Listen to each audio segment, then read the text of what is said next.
I've been an avid fan of Spider-Man since I was a child. Thank you, Keith.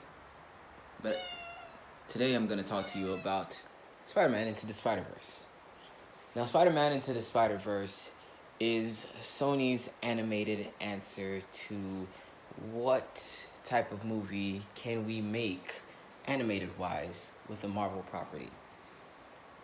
And it was good. It was amazing. Like, wow, is all I have to say. I was actually very surprised by it. You had Miles Morales being portrayed as the main Spider-Man of his universe, and the universe that we're following is actually the Ultimate Universe. Then you have Peter Parker in the Ultimate Universe getting killed by the Green Goblin and Kingpin. Now, in the comic book, he was killed by the Sinister Six along with the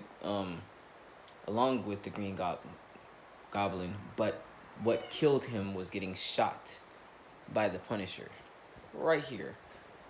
After he attempted to protect Captain America from that bullet. Yes, I am well knowledgeable about the death of Spider-Man. So it's good that they used elements of the comic book and they retold Miles' story in a very interesting way. I like the characters and their portrayals. I love the art style. The 12 frames per second really looked good.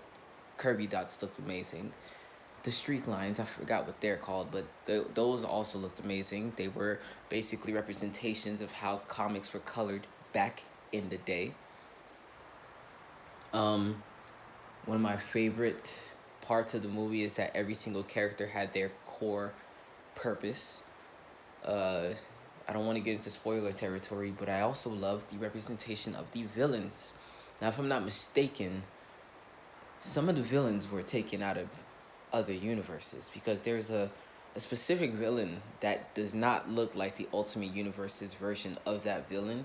It looks like more of the noir version of that villain. And as we know, Spider-Man Noir is voiced by Nicolas Cage, who did an amazing job as that character. There's a specific villain that looks like a Spider-Man Noir version. And this movie actually got really deep and also was really harsh. And what I mean by that is a certain character has to deal with a situation that is actually truly scary. And then there's another situation where something happens and you're just like, whoa, this is a kid's movie. So the other thing I would like to commend this movie for is the fact that it actually trusts kids to handle such hard subjects. And on top of that, it kind of reminds me of the Batman animated series. Yeah, I'm walking around my apartment because this is actually a subject that I'm really, really interested in talking about. So I recommend this movie. Now I'm going to get into spoiler territory.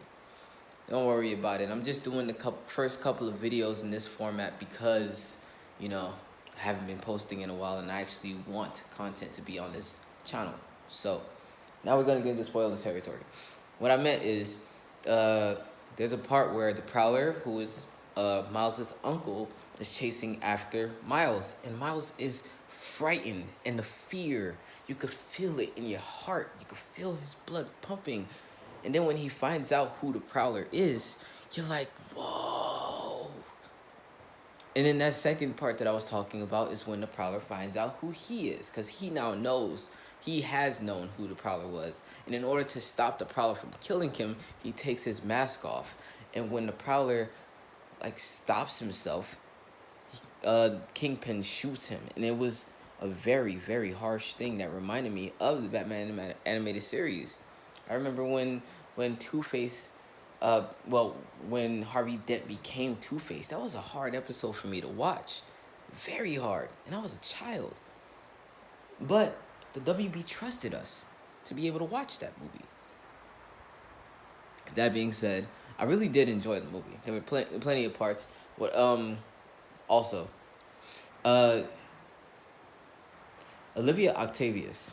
Now, if I'm not mistaken, Olivia is the Dr. Octopus of the 2099 universe, if I'm not mistaken. Scorpion looked like the Scorpion from the Noir universe, which was part 2 of the Sinister Six. Tombstone looked like straight out of the regular universe. He actually kind of was animated, kind of like Spectacular Spider-Man. So, could be. But what I noticed is that there was no representation of Peter Porker, Spider-Ham's villains. I mean, maybe there was. Maybe we didn't see it. But I didn't see it. I liked the Gwen Stacy's parts and how her universe was represented by neon, which is basically how her comics are drawn. There was so much little minute things that you have to see the movie. If you haven't seen it, it's still in theaters right now. I was looking for a movie to watch. It's February, bruh. I was looking for a movie to watch with my wife. Next week we're gonna watch the Lego Movie Part 2. So I was looking for a movie to watch, and I saw Into the Spider-Verse was still in theaters, and I'm like, whoa, they're milking it, but people are still going to watch it. So why not? Anyways, that's the end of my review. I don't want to take too long because I got some errands to run. Just want to post something now. I'm going to post something later. Double upload coming up. Thank you for watching my channel. I'll see you guys later. SupaMykG3 out.